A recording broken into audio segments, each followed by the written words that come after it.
Akkam jirtu nagaa keessanii hundumti keessanii iddoo jirtanitti nagaan waaqayyoo isiniif abaayatu. Ani Fitsumin jedhama. Namoonni peejii koo yookaan immoo yuutuubii koo hin beekne Fitsumin jedhama. Guyyaa sanbataa walii wajjiniin waaqayyoon waaqeffannaa. Maqaan waaqayyoo bara baraan ulfaatu. Bara kana keessatti jabaatanii dhaabbatanii waaqayyoon yoo eeggatan malee yoo kadhatan malee humna argatanii biyyicha keessas baricha keessas ittiin darbuun hin danda'amu sababii ta'eef kadhachuun baay'ee barbaachisaadha. Waaqayyoo ofii beekuun baay'ee barbaachisaadha. Kanaaf walii wajjiniin waaqayyoon galateeffannaa. Guyyaa sanbata akkasii yeroo churchiin cufametti yeroo namni wal keessa deemuu dadhabetti nuun immoo kadhataani kan hin uummoonu kana keessatti kan hin keessa darbinu kadhataan sababii ta'eef kadhata keenya biyya lafaa keessatti rakkina jiru dhiphina jiru hundumaa kan nuun ittiin mo'uu dandeenyu kadhata kanaan jechuudha. Maqaan waaqayyoo bara baraan eebbifamu. Namni kadhanne takkaa yaaddoo fi dhiphina keessa darbuu hin danda'u waan xinnootu itti ulfaata jechuudha. Kanaaf garuu jireenya keenya keessatti waaqa akkasitti nu gargaare kaleessa ture namoota har'a hin jirre lubbuudhaan jiru. Maaliif kaleessa dheengadda maatii isaanii wajjin turanii har'a maatii isaanii wajjin kan hin jirre jiru. Nuuf isiniin garuu gargaarsa waaqayyoo sababii nurra jiruu fi gargaaramnee iddoo kana jirra jechuudha. Maqaan waaqayyoo ulfaatu. Kanaaf ani immoo gooftaa ulfinaa kana gooftaa bara baraa kana gooftaa jiraataa kana akkan waaqessuuf ofii isaa barsiiseera. Nan gammada baay'ee jireenya kootti Kiristoosiin qabaachuu kootti guddaan gammada. Baay'een keessi koo boqonnaa qaba. Kanaaf isin immoo gooftaa ulfinaa kana gooftaa boqonnaa namaa kennu kanatti warri gara isaa hin dhufne gara isaa kottaa aara galfattu nagaa of keessaa qabaan isiniin jedha. Maqaan waaqayyoo eebbifamu. Faarsaa tokko walii wajjin dhaggeeffachaa waaqayyoo keenya eebbisna. Maqaan waaqayyoo ulfaatu. Faarsaa kana baay'een jaalladha. Baay'ee maqaan waaqayyoo ulfaatu. Haleluuyaa. Yesuus bara baraan gooftaadha. Waadaa kunyaanne dabarsite nan laanneem du'atti oolchaa lubbuu koo garaan koo gammadeera sitti. Waadaa kunyaanne dabarsite nan laanneem du'atti oolchaa lubbuu koo garaan koo gammadeera sitti. Namni Yesuusitti garaansaa gammadee waaqeffatu. Kunyaanne dabarsite nan laanneem du'atti oolchaa lubbuu koo garaan koo gammadeera sitti. Garaan koo gammadeera sitti. Garaan koo gammadeera sitti. Garaan koo yeroo hundumaa Kiristoositti hin gammada. Maqaan waaqayyoo ulfaatu. Maqaan waaqayyoo bara baraan eebbifamu obboloota koo. Yesuus Kiristoos bara baraan gooftaadha. Gatii namni naan baasne narraa baaste iddoo hir'ina koo naaf dhaabatte utuun si qabaanne badee nafaa sin jaalladha gooftaa koo cimteen sitti hafaa. Gatii namni naan baasne narraa baaste iddoo hir'ina koo naaf dhaabatte utuun sin qabaanne badee nafaa sin jaalladha gooftaa koo cimteen sitti hafaa. Fayyinni koo naaf duukeeti fayyinni koo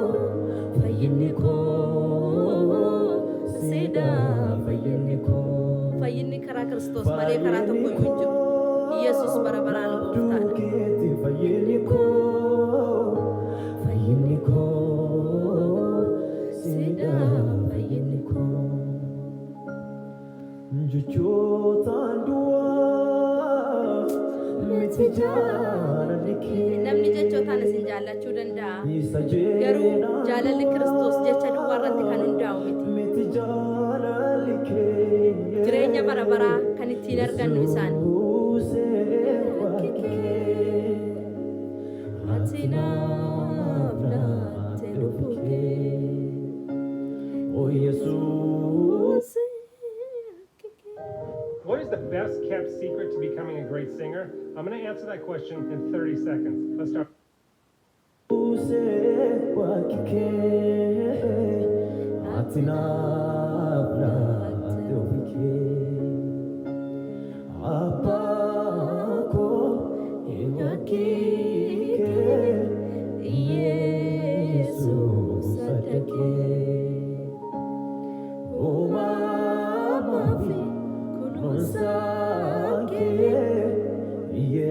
Yesus nama kunuunsa. Yesus nama jiraachisa. Yesus karaa dhugaa nama barsiisa. Omaatiin illee hin komatamne. Abbaa sirrii qajeelaa siinalaa ulfinne ufufana. Qulqulluu dhaqqabne. Omaatiin illee hin komatamne. Abbaa sirrii qajeelaa siinalaa galanne ufufana. Galanni kan Yesus, ulfinni kan Yesus bara baraan maqaan isaa eebbifamu. Baay'ee Kiristoositti gammanna, baay'ee nu itti boqonna. Jireenyi keenya isa, karaan keenya isa. Baay'ee biyyi lafaa yeroo abdii kutatetti abdii kan nuuf ta'e isa, kan nu ceesise isa. Arra kaleessa darbine arra kan dhaabannu maqaa Kiristoosiin malee maqaa biraa tokkichi hin qabu. Haleluuyaa. Korojoo mudannoo koo keessa Yesuusii wajjiniin maleessa akkamiin darbamaa kaleessa Yesuusii wajjiniin maleessa akkamiin darbamaa kaleessa hin darbamu dhugaadha Yesuusii wajjin malee akkamiin darbamaa kaleessa dadhabbiin kan guutee deemni si ilaala badhaadhummaa horachuuf fiiganii guddinni kan foonii inni kaan hafuura yoo si wajjin waliif galanii. dadhabbii dheeressee umurii gabaabsaa Haleluuyaa. Yesus bara baraan gooftaadha. qilleensa Rakkina keenyatti abbaa kan nuuf ta'e, gargaarsa kan nuuf ta'e, iddoon dadhabne hin ceenu kana booddee hin dhaabanna iddoo jennetti harka keenya qabee kan nu kaase Yesus. Bara baraan maqaan Waaqayyoo haa ulfaatu. Yesus bara baraan gooftaadha. Mogolee danda'een jiraadhu si malee isatti naaf taate Hey, why stop growing your business with Fiverr when there is still Yesus Kiristoos bara baraan gooftaadha. Yesus Kiristoos bara baraan jiraataadha. Utuu san taane ta'e arran geenyu turre. Utuu san taane ta'e jiraannee arrarran dhaabannu turre. Garuu Kiristoos irraan kan kee nuyi nama arraa taaneerra. Obboloota koo du'a dingataa kan nu oolche Waaqayyoodha. Gargaarsa Waaqayyoon arra geenya. Kanaafi guyyaa sanbata itti cherchidhannee Waaqayyoon waaqeffannu kana keessatti guyyaa hundumaa Waaqayyoon waaqeffachuutu nurra jira. Garuu guyyaan adda ba'e Waaqayyoon waaqeffachuu gara cherchi deemnutti yeroo akkas cherchiin cufamu nummoo addanaa jabaannee seexanaaf utuu iddoon kennin hojii seexanaa hundumaa diigaa yaada seexanaa hundumaa diigaa nuun immoo dhaabannee ijoollee isaa kan taane ijoollee Waaqayyoo warri taane jabaannee kadhachuutu nurra jira jechuudha. Maqaan Waaqayyoo bara baraan eebbifamu. Wangeela keessaa iddoo tokko nan dubbisa. Macaafa Faarsaa boqonnaa 90 lakkoofsa 1 kaasee nan dubbisa. Maqaan Waaqayyoo haa ulfaatu. Maqaan Waaqayyoo bara baraan haa eebbifamu. Yaa gooftaa ati dhaloota hamma dhalootaatti iddoo kooluu itti gallu nuuf taateettaadha. Yaa gooftaa ati dhaloota hamma dhalootaatti iddoo kooluu itti gallu nuuf taateettaadha. Tulloonni utuu iddoo isaanii hin dhalatin, lafti guutummaan biyya lafaas utuu hin argamin, bara baraa jalqabee hamma bara baraatti ati Waaqayyoodha. Bara baraa jalqabee amma bara baraatti ati Waaqayyoodha. Arras kan jiru, boris kan itti fufee jiraatu, bara baraan amma dhumaatti darbee kan jiraatu, kaleessas inni ture Iyesus ilma Waaqayyooti. Waaqayyo maqaan isaa bara baraan haa eebbifamu. Ati yaa ijoollee namootaa achitti deebi'aa in jetta. Namas deebiftee biyyoo hin goota. Waggaa 1,000 siif akka guyyaa kaleessa darbeeti. Waggoonni 1,000 siif akka guyyaa kaleessa darbeeti. Akkuma darbee dammaqa halkaniitis ati namootatti aartee hin dabarsita. Isaan akka irriba ganamaa nama irra darbuuti. Isaan akka marga iddoo isaatii baduuti. Margi ganama lalisee daraara, galgala mataa buusee hin coolligaadha. Wantoonni arginu kuni daraaraan ganama mana keenya biraa biqilee, daraaraan ganama arginu galgala yeroo aduun itti ba'ee jedhu hin coolliga. Akkasuma dhalli namaas in dhalata, in du'a. Kanaaf dhalootaaf du'a gidduu immoo jireenya amma jiraatan gidduutti immoo wantoota baay'eetu nu barbaachisa. Innis maa inni karaa Kiristoosiin qabaachuutu nu barbaachisa. Karaa dhugaa qabachuutu nu barbaachisa. Jireenya biyya lafaa duukaa isa biyyi lafaa olii gadi fiigee jireenya garaagaraa jiraatu keessa utuu hin taane jireenya dhugaaf amantiidhaan Kiristoos wajjin jiraachuutu nurra jira jechuudha obboloota ko. Yeroo keenya hin gubnu, yeroon keenya akka warqeeti, yeroon of harkaa qabani akka warqeetti eeggachuutu barbaachisaadha. Yeroon keenya kun yerichiyyuu namaan laatu, dhaabbii namaan laatu, yeroon keessa jiru dhaabbii namaan laatu. Kanaaf amanannaa keenya Kiristoositti jabeeffanne har'arra nan jiraadha yoo jenne bor immoo akkamiin ta'a laata? Jireenya bara baraan nan argadha. Har'arratti biyya lafaarratti dureessa ta'uu hin dandeenya, sooressa ta'uu hin dandeenya. Garuu qabeenyaa nuun qabnu kun ol gubbaa waaqarratti nu gargaaruu hin danda'a. Lubbuu keenyaaf wabii nuuf ooluu hin danda'a jennee yaaduu qabna obboloota ko. Kanaaf namni akka ganama fixeensa ganama arginee galgala immoo coolli guuteedha. Kanaaf jabaannee Waaqayyoon waaqessuutu nurra jira.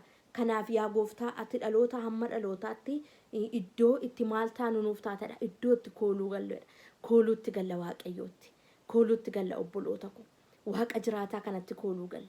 Waaqa amanamaa kanatti kooluu galla. Akkasumaan iddoon taanetti yeroo keenya hin gubnu. Akkasumaan jireenya keenya olii gadi goonee abdii of hin kunnu. Garaa Kiristoositti deebina. Kara qajeelaa ta'e, kara dhugaa ta'e Kiristoositti deebina. Amantii keenyatti jabaanna. Waaqayyoo keenyatti jabaanna. Yeroo akkasitti gooftaa ulfinaa kana waaqeffachaa deemnu inni kaan duuba keenyaan nu hordofuu jalqaba. Garuu dursa inni nuun kennuu fi qabnu Waaqayyo Abbaa, Waaqayyo Ilma, Hafuura Qulqulluu sadan Waaqa tokko kana amanachuutu nurra jira. Hafuurri Qulqulluun karaa hundumaa nu barsiisa. Hafuurri Qulqulluun barsiisaa amanamaadha. Kanaaf obboloota ko gooftaatti gammadaa, gooftaatti boqodhaa.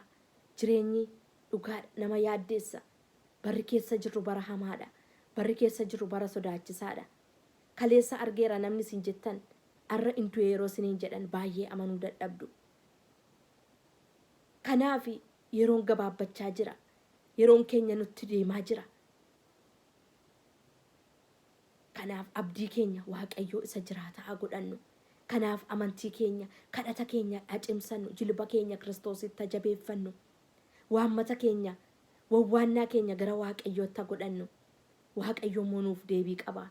Waaqayyo immoo nuuf karaadha. Waaqayyo immoo nuuf jireenya. Inni biyya lafaa yoo nutti irrate rakkina hin qabu. garuu rakkinni guddaa inni ta'u inni waaqarraa yoo nutti irratedha. Kanaaf dammaqaa kadhadhaa qorumsatti akka hin galletti. Dammaqaa kadhadhaa namoota waaqayyoo namoonni waaqayyoon beektan warri Kiristoosiin fayyisaa lubbuu keessanii hin godhatin jirtanis dammaqaa kadhadhaa itti amanaa Kiristoositti. Ergaa kanan isiniif qabaanar sagalee kanan isiniif qabaanar namni akka fixeensa ganamaati isa mul'atee badudha. Waggoota dura hin dhalate waggoota booddee immoo hin du'a dhalli namaa. Garuu isa hin duune isa hin dulloomne isa jiraataa ta'e waaqa bara bara Yesuusiin waaqessuutu nurra jira. Galateeffachuutu nurra jira. Amanannaa keenya isa godhachuutu nurra jira. Abdii keenya isa godhachuutu nurra jira. Kanaafi bara baraan maqaan waaqayyoo kan galateeffame haa ta'u. Biyya Itoophiyaa irras warri jirtanii biyyoota garaagaraa keessa warri jirtanii jabaadhaa. Yeroon kun hin darbama. Jabaadhaa wantoota goonu hundumaa keessatti waaqayyoon amanachuutu nurra jira. Of eeggannoo goonu hundumaa immoo gochuutu nurra jira. Abdii keessan hin kutatinaa. Yesuus hin dhufa. Isa nuun abdii kutan irratti, isa nuun yaaddoofne irratti, isa beektotaan ol ta'e irratti, isa namoota yaada namootaan ol ta'e irratti, isa hundumaan dhiphise, isa biyya dhiphise irratti waaqayyoon dhufa. Cal jedhee nama ilaaluun waaqayyoo deebiidha. Callisuun waaqayyoo yeroo tokko tokko deebiidha. Maaliif kaleessa abboomamuu dadhabne, akka inni jedhetti deemuu dadhabne. Arrayyuu akka inni jedhetti deemaan jiru ta'uu dhiisuu danda'a. Mee ofitti deebinee ofii keenya ilaallu. Anatu balleesse, anatu sitti balleesse na waaqayyoon. Itaaliin sababii cubbuu isheetiif akkas taate, Niiyoorki sababii cubbuu isaatiif rukutame akkasitti jechuu dhiisne ani maalin godhe gaarummaa ani godhe maalan godhe ani jennee ofa ilaallu obboloota ko. Kanaafi maqaan waaqayyoo bara baraan eebbifamu. Yesus Kiristoos bara baraan gooftaadha. Waadaa keenya nyaatu dabarsee nuun kennu du'atti Yesus nuuf already du'eeran. Jireenyatti immoo isaan jiraan nuuf gatii kaffaleera du'aan. Garuu du'a moo'ee kee amma mirgabbaa jira. Inni ulfinaan hin dhufa. Yesus bara baraan gooftaadha. Kanaafi gooftaa kanatti baay'ee guddaa gammannaa. Waaqayyo gooftaan isinaa eebbisu. Kadhata gabaabaa kadhadhee nan xumura sagantaa koo kana. Maqaan waaqayyoo ulfaatu. Gooftaa hundumaa dandeessu abbaa gooftaa keenya Yesus Kiristoos bara baraan maqaan kee ulfaatu. Yaa waaqayyo gooftaa maccaa namoonni hidhaa garaagaraa keessa jiran, namoonni yaa waaqayyo gooftaa dhukkubaan dhiphatan, hiyyumaan dhiphatan, yaaddoo garaagaraa keessa kan jiran, ijoolleen isaanii jalaa dhukkubsatanii kan jiran, maqaa gooftaa Yesus Kiristoosiin yaa waaqayyo gooftaa mana hidhaa keessatti dararamaa kan jiran, karaa irratti kufanii waan nyaataniif dhugan dhabanii kan dheebotan, yaa waaqayyo gooftaa ati ol gubbaa waaqarraati isaan millachuun jaalala kee haa ta'u. Yeroo rakkisaa kana keessatti gooftaa akkati namoota kee bira dhaabbattuuf ani sin kadhadha. Akkati yaa waaqayyo gooftaa garboota kee bira dhaabbattuuf sin kadhadha. Ijoollee kee bira dhaabbattee akkati ceesistuuf akkati dabarsituuf gooftaa sin kadhadha. Maqaa Yesuusiin barri amaan kun nurra darbu. Maqaa gooftaa Yesus Kiristoosiin yaa waaqayyo gooftaa. Oh haleluuyaa. Yesus bara baraan gooftaa. Yaa waaqayyo gooftaa. Ammeenya barichi baatee deemu, yaaddoo barichi baatee deemu, dhiphina barichi baatee deemu jalaa maqaa Yesuusiin ijoollee kee dhokse. Dhiiga kee keessa ijoollee kee dhokseera. Yaa waaqayyo gooftaa waldoota kiristaanaa yaa waaqayyo gooftaa onlaayiniidhaan kan tajaajilan yaa waaqayyo namoota kee yaa waaqayyo simboo keef ayyaana kee dachaa isaan irratti baay'isi. Yeroo kana keessatti abdii kan kutate hundumtuu abdiinsa haara'u. Maqaa gooftaa Yesus Kiristoosiin yaa waaqayyo gooftaa ulfinatti jiraachuu nu barsiisi. Maqaa Yesus Kiristoosiin sitti jiraachuu nu barsiisi. Sitti qabamnee akka sagalee keetiitti dhaabbachuu nu barsiisi. Yaa waaqayyo karaa deemnu hundumaa irratti siin yaa waaqayyo gooftaa of dura buusnee yaa waaqayyo gooftaa karaa keenyatti fayyummaa keenyatti jireenya keenyatti dhala keenyatti mana keenyatti gooftaa si isa jiraata of dura buusneerra maqaa Yesuusiin karaa nuuf ta'i jireenya nuuf ta'i abbaa nuuf ta'i bara baraan maqaan kee ulfaatu mootii ulfinaa mootii jiraata Yesus Kiristoos ilma waaqayyo bara baraan maqaan kee ulfaatu. Galanni siif haa ta'u. Sagalee koo kana waan dhageesseef ulfaadhu. Kadhataaf waammata koo waan dhageesseef ulfaadhu. Kan na dhaggeeffatan hundumtuu maqaa Yesuusiin kan eebbifaman ta'an. galanni ulfinni guddaan waaqayyoof haa ta'u. Waaqayyo gooftaan guddaas naa eebbisu. YouTube channel koo kana like, share, subscribe godha.